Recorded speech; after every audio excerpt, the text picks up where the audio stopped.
जय हिंद साथियों, आपका स्वागत है मेरे चैनल फिर से। मैं विनीत आपके स्वागत करता हूँ। जैसा कि आपको पता होगा कि आज हम लोग करने वाले हैं क्लास 12 फिजिक्स। ठीक है, क्लास 12 फिजिक्स स्टार्ट करने वाले हैं। ठीक है, देखिए क्लास 12 फिजिक्स में आपको बता दें कि हम कहाँ तक करा चुके हैं, कहाँ तक नहीं करा चुके हैं और कहाँ से करना है। देखिए आपको बता दें कि कहाँ से क्या करना है वो आपको दिखा देते हैं। ठीक है, देखिए हम लोग एप्सिलॉन नॉट का आंकिक मान जो था वो हम सॉल्व कर चुके हैं। ठीक है, जो एप्सिलॉन नॉट था उसका आंकिक मान विमा वगैरह सभी सॉल्व कर चुके हैं। फिलहाल हम अक्सर सभी चीज़ सॉल्व कर चुके हैं, बट इससे आगे के लिए हमें सॉल्व करना है। ठीक है, तो इसके लिए आपको पूरी वीडियो देखनी है, अच्छी तरीके से आपको समझाया जाएगा, आपको टेंशन बिल्कुल नहीं लेनी है। ठीक है, तो देखिए सबसे पहले आपको डालना है, हेडिंग रहेगा हमारा वैद्युत क्षेत्र। ठीक है, वो हेडिंग डाल दीजिए आराम से आप, वैद्युत क्षेत्र। ठीक है, जब आप वैद्युत क्षेत्र हेडिंग डालेंगे तो उसके लिए आपको बता दें। ठीक है, वैद्युत क्षेत्र होता क्या है, कहने का मतलब किसी, आप पहले तो मेरी भाषा में समझिए कि मेरी भाषा क्या है। ठीक है, देखिए मेरा क्षेत्र क्या है वो आप वीडियो में भी क्षेत्र देख रहे हो, मेरा क्या है, मेरा क्षेत्र जो है ये बोर्ड है बस। ठीक है, मैं इतने बीच में लिख सकता हूँ, इससे ज़्यादा बीच में नहीं लिख सकता ना, क्योंकि ये मेरा एरिया है। मतलब इतने ही मेरे वीडियो को रिकॉर्ड कर रहा है, बोर्ड तो काफ़ी बड़ा है, पर जो वीडियो में रिकॉर्ड हो रहा है वो इतना ही बड़ा बोर्ड रिकॉर्ड हो रहा है। कहने का मतलब ये है, आपको बता दें कि जितने में मैं बीच में लिख सकता हूँ ये मेरा कहलाएगा एरिया। ठीक है, मतलब वैद्युत क्षेत्र की बात करें, अब उस पर आ जाओ, ये हमारा एरिया कहलाएगा। ठीक है, मतलब फील्ड कहलाएगा। ठीक है, अब बात करेंगे अपनी एक चर्चा पे। चर्चा क्या रहेगी हमारी कि मतलब वैद्युत क्षेत्र किसे कहते हैं, मतलब इलेक्ट्रिक फील्ड किसे कहते हैं। ठीक है, इलेक्ट्रिक फील्ड किसे कहते हैं उसके लिए आपको बता दें कि किसी आवेश के समुदाय के चारों ओर का वह क्षेत्र। ठीक है, मतलब किस कोई आवेश है, मतलब मान लीजिए मैं ही एक आवेश हूँ, मेरे चारों ओर का ये क्षेत्र तो है।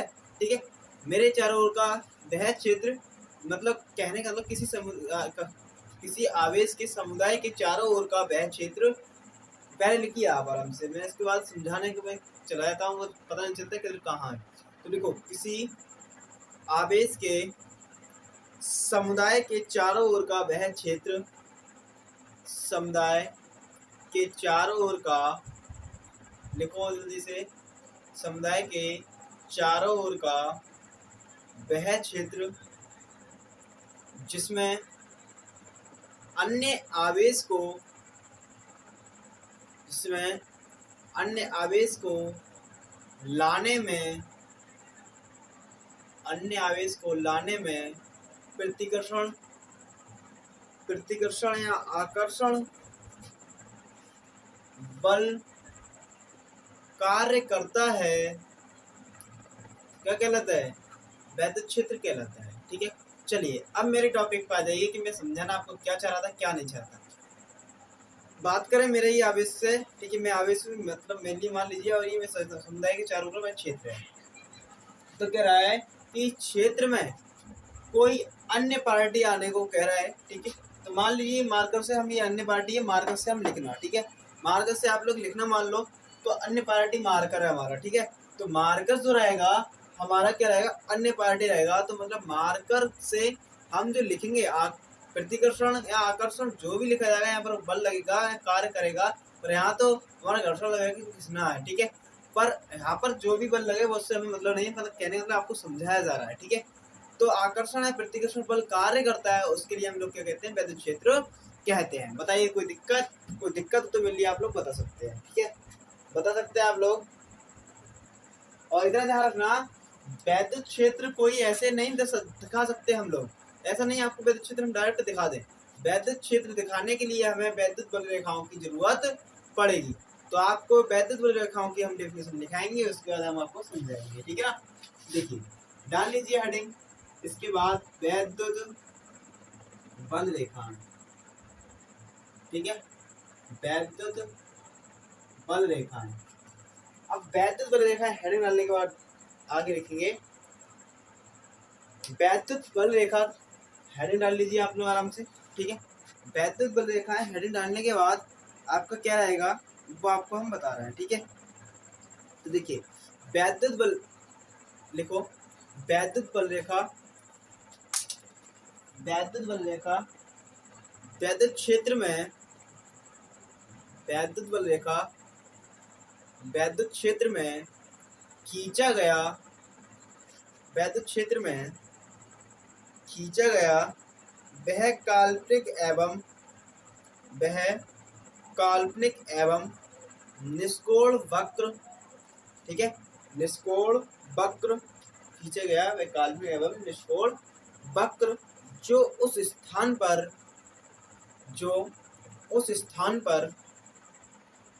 वैद्युत क्षेत्र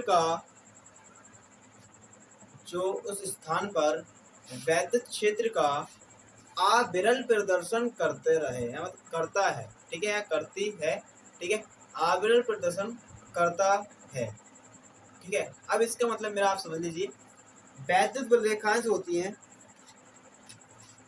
इस प्रकार की होंगी, ये चित्र बना लेना, ठीक है।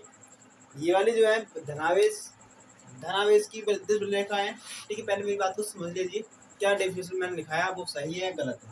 देखिए डेफिनेशन में मैंने बोला था आपसे कि वह वैद्युत क्षेत्र में, मतलब आपसे वैद्युत क्षेत्र में खींचा गया वह काल्पनिक, मतलब कल्पना करा हुआ निष्कोण वक्र, मतलब कोई कोण नहीं है इसका, कोण तो है नहीं, ठीक है ना, निष्कोण वक्र खींचा गया और उसे वैद्युत क्षेत्र में क्या करता है, वैद्युत बल रेखाओं का अविरल प्रदर्शन करता है। अविरल का मतलब होता है लगातार प्रदर्शन करना, तो ध्यान रखना ये लगातार ही निकलेंगी वैद्युत बल रेखा, ठीक है ना। तो वैद्युत बल रेखा जब लगातार निकलेंगी तो इसी को हम कह रहे हैं अविरल प्रदर्शन करती रहती है या करती रहे, ठीक है। तो ये वाली जो कंडीशन कहलाएगी वो हमारी कहलाएगी धनावेश की वैद्युत बल रेखा है, ठीक है, फर्स्ट नंबर कंडीशन। अब ऐसे मान लीजिए सेकंड, तो देखो वैद्युत बल रेखाओं की एक कंडीशन ये है कि धनावेश से निकलकर कहाँ समाप्त होती है, वो ऋणावेश पर समाप्त हो जाती है, ठीक है, धनावेश से निकलकर ऋणावेश पर समाप्त हो जाएंगी। तो देखिए तो मतलब समाप्त होंगी तो मतलब इस प्रकार का एरो लगेगा, ठीक है, मतलब इसमें अंदर जाएंगी समाप्त होने का मतलब। तो आप क्या लिख दोगे, वैद्युत बल रेखाएं सेकंड कंडीशन में कि ये ऋणावेश वैद्युत बल रेखाएं हैं। कौन सी हैं ये, ऋणावेश वैद्युत बल रेखाएं हैं, ठीक है ना, ये कौन सी कहलाएंगी, ऋणावेश। अब बात करें हम इसकी प्लस और माइनस, प्लस से निकल के वक्र बनाते हुए ये रेखाएं निकल गई हमारी, बोल लेते हैं, ठीक है, और एक आध ऐसी दे देते हैं फालतू में एक्स्ट्रा। ये हमारी वैद्युत बल रेखाएं वक्र बनाती हुई निकल गई, ठीक है। तो देखो कहाँ से स्टार्टिंग हुई, प्लस से निकली, माइनस से समाप्त हो गई। तो कहने का मतलब इनका ये हुआ कि प्लस से निकल रही है और समाप्त किसको हो रही है, माइनस पे आके आवेश पे समाप्त हो रही है, ऋणावेश पे समाप्त हो रही है। तो क्या कहोगे, धन व ऋणावेश की संयुक्त बल रेखाएं, मतलब जुड़ी हुई बल रेखाएं, कहने का मतलब जुड़ रही है तो मतलब संयुक्त रेखाएं हैं, ठीक है ना। तो ध्यान रखना इतना कंडीशन आपको बताइएगा, कोई दिक्कत ही नहीं है, तक कोई दिक्कत हो तो आप लोग मिलनी बता सकते हैं, और जो मैंने लिखा है वो आपका कार्य है नोट करना, ठीक है, क्योंकि मैं यहाँ पर लिखूंगा तो बहुत टाइम लगेगा, क्योंकि पीपीटी जो है नहीं हमारे पास कि डिजिटल, आप लोग सपोर्ट करोगे तो डिजिटल भी आ जाएगा। फिलहाल आप सपोर्ट कीजिए, हम लोगों को शेयर कीजिए वीडियो को अधिक से अधिक, और हम अरे ऐप को डाउनलोड कर लीजिए, वहाँ पर जाके आपको लाइव क्लासेस भी मिलेंगी, ठीक है। और ऐप को जाके आपको अंक लक्ष्य बैच है, अंक लक्ष्य, ठीक है, अंक लक्ष्य बैच को आप ज्वाइन कर सकते हो, ठीक है। कैसे है अंक लक्ष्य बैच का ज्वाइनिंग मैं बता दूँ, 299 रुपये फी है, ठीक है, मात्र पूरे साल का 1 ईयर, ठीक है, 1 ईयर 299, हैंड राइटिंग नोट्स मिलेंगे, ठीक है, प्रैक्टिस सेट मिल जाएगा, टेस्ट भी मिलेगा आपको, और प्लस बाद में इम्पोर्टेंट क्वेश्चन भी देंगे हम आपको, ठीक है, ये प्रोवाइड चीज़ें कराएंगे, और लाइव क्लास आएंगे हम लोग, ठीक है। आपको ये कोर्स बैच खरीद सकते हैं आप लोग, और जल्दी खरीद ले तो आपको फ़ायदा हो जाएगा, क्योंकि जल्दी खरीदने से आपको नोट्स हैवी वाले मिल सकते हैं, ठीक है, क्योंकि आप बाद में खरीदोगे तो वही बात रहेगी, ठीक है ना। अच्छी तरह से जल्दी कोर्स खरीदने की कोशिश करें, लिंक आपको डिस्क्रिप्शन में ऐप की मिल जाएगी, और एक फ्री टेस्ट भी है उसके भी चले जाओ। और चलो आपकी इच्छा नहीं है कि हम बैच ना खरीदें, ऐसी हम तैयारी करें, ऐसी भी कर सकते हो मेरे साथ फ्री तैयारी, बट आपको ऐप डाउनलोड कर लीजिए, आपको फ्री स्टडी मटेरियल मिल जाएगी, आपको सब स्टडी मटेरियल मिल जाएगा। बस इतना है कि पेड वाला अलग होगा और फ्री में अलग होगा, थोड़ा मतलब कुछ तो फर्क होगा, क्योंकि पेड और उसमें तो दोनों में फर्क तो होना जरूरी है ना। तो इस चक्कर से पेड और उसमें थोड़ा फर्क दिखेगा, ठीक है, क्योंकि पेड में अलग ही तरीके का होता है, क्योंकि उसके पैसा है और फ्री है ना, आपको जानते हो। पर देखो, आपसे मैं कुछ भी रुपये नहीं ले रहा हूँ, क्योंकि ये तो सिर्फ आपसे पूरे 1 साल का है, पर मेरा मंथली ऐप का खर्चा जो है 555 रुपये है। बताइए, मेरा मंथली खर्चा है ऐप का 555 रुपये, पर आपसे तो मैं 299 पूरे साल का ले रहा हूँ। सोचो, मैं घाटे में चल रहा हूँ ना। तो आपका रोल है इसमें कि मुझे घाटे में चलाना है आपको या फायदा में चलाना है, ठीक है। आपसे सपोर्ट चाहिए और किसी से नहीं चाहिए, ठीक है ना। चलिए इसे मिटाते हैं। अब आगे आप डाल लीजिए हेडिंग आप वैद्युत बल रेखाओं के गुण, ठीक है, वैद्युत बल रेखाओं के गुण।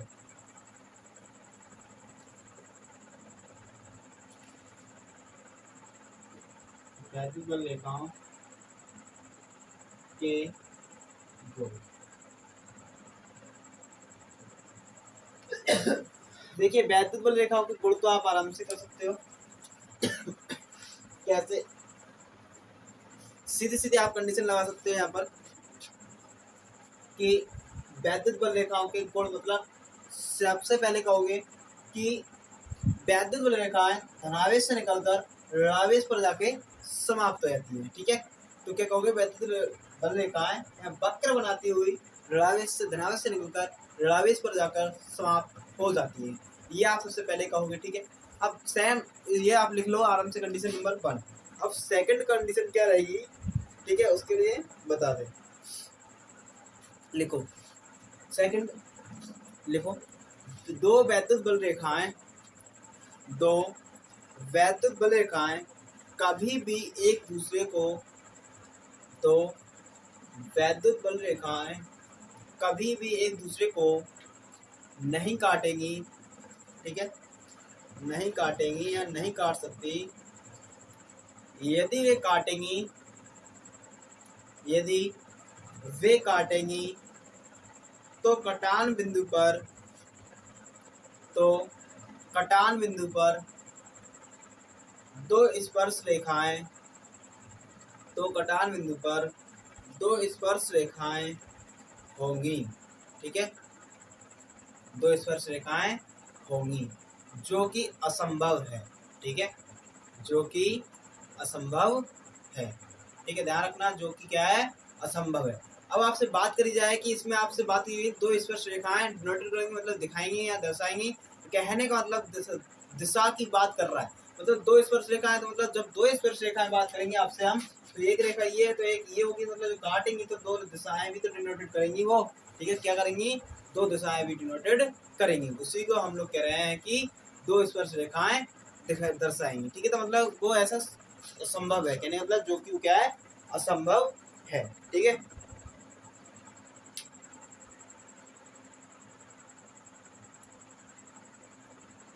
अब डाल लीजिए आराम से अगला हेडिंग, परीक्षण आवेश। ये तो बहुत आसान है, ठीक है, परीक्षण आवेश हेडिंग, ठीक है। परीक्षण आवेश की हम डेफिनेशन लिखाएंगे इसकी, लिखो, मैं बोल रहा हूँ, बहुत ही छोटा आवेश, लिखो, बहुत ही छोटा आवेश, ठीक है, मतलब क्या है, छोटा आवेश है जो उस स्थान पर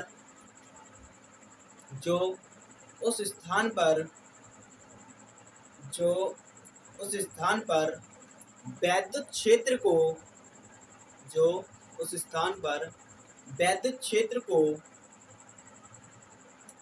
प्रभावित ना करे, परीक्षण आवेश कहलाता है,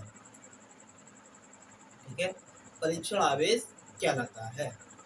ये डेफिनेशन हो गया आपको, और लिख देना इसे क्यू नॉट से डिनोटेड करते हैं, ठीक है, इसे किससे डिनोट करते हैं, क्यू नॉट से, ठीक है, किससे करेंगे, क्यू नॉट से डिनोटेड करते हैं। अब बात करें हम अपनी भाषा में समझाने की कोशिश करते हैं आपको कि मान लीजिए एक हम छोटे व्यक्ति हैं, ठीक है, हम किसी को प्रभाव नहीं डाल सकते ना, ठीक है ना।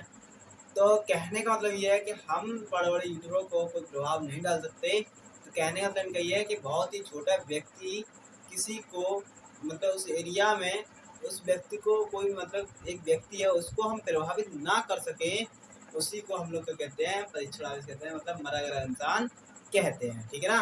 तो आप समझ गए होंगे आराम से और अच्छी तरीके से समझ गए होंगे, ठीक है ना। तो देखिए आज की वीडियो में इतना ही लेके आ सकते हैं हम, ठीक है। करा तो और भी सकते कुछ ये है, बट हमारे पास समय नहीं है, ठीक है। समय की जरा थोड़ा कमी है और धीरे धीरे समय की कमी दूर हो जाएगी, ठीक है, क्योंकि अभी छुट्टी हो जाएंगी इसके लिए, फिर कोई दिक्कत नहीं है, आपको टाइम फुल दिया जाएगा, ठीक है। तो आज की क्लास में हम यहीं तक बात करते हैं, मिलते हैं क्लास में, बाकी जय हिंद जय भारत और वीडियो को शेयर करना ना भूलें।